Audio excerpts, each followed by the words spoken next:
Between the year 2000 and the year 2018, we know with quite a degree of statistical robustness that hedgehog populations have declined drastically. Urban populations have been down by 30%, rural populations down by 50%. We've got the Mammal Society did a survey and they reckoned about a 66% decline since the mid-1990s, which fits roughly into a sort of, you can imagine that line. Industrialized agriculture has become an ecological desert. There is no point hedgehogs trying to make their home in that space. It's become large fields, no food, no hedgerows, that sort of thing, and badgers, of course. And the very inner part of cities, which are just concrete, are useless. And so we've got this sort of donut of suburbia.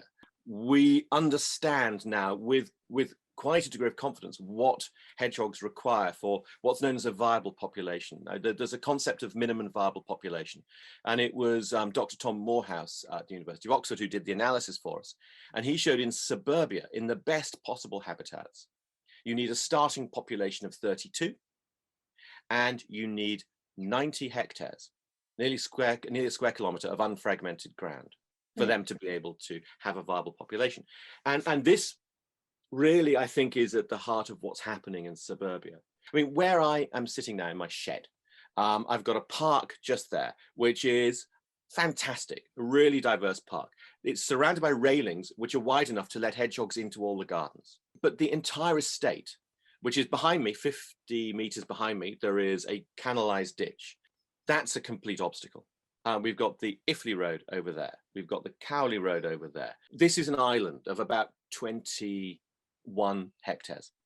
It's a brilliant island and it's not completely cut off. We're not in the middle of the ocean, but like all over the country, there are these pockets which are great habitat, but they are not big enough to be able to support a viable population. And so really, really long answer to the question of what we do is we look at connectivity. The reason why Hedgehog Street started was because we recognize people who want to help hedgehogs, want to be able to do something. The first thing they can do is start to build that 90 hectares. Big problem, habitat fragmentation, solution, reconnection. After you wrote your book, Landscapes, about this concept of kind of habitat fragmentation, do you see it as something that could be resolved through things like hedgehog highways and reconnecting this kind of suburbia?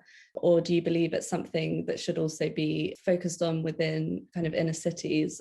I really think the most important bit is to improve where the hedgehogs actually are at the moment, to re-establish them, because the population declines are so dramatic.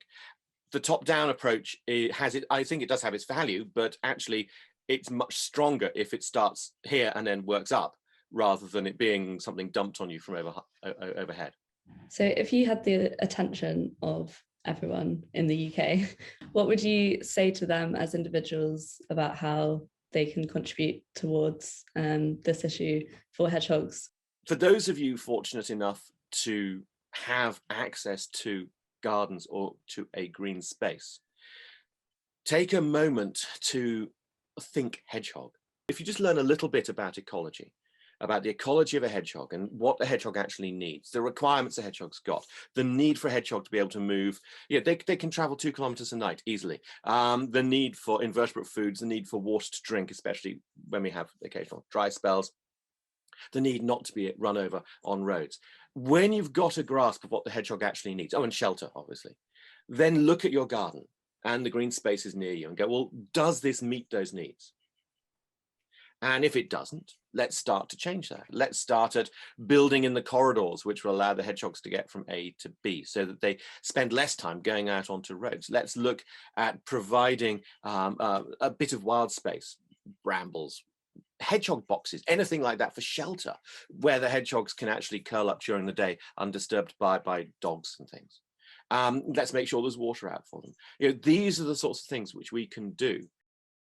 It was actually Satish Kumar who I first heard use this sort of description, and it's the regular misunderstanding of the two words ecology and economy.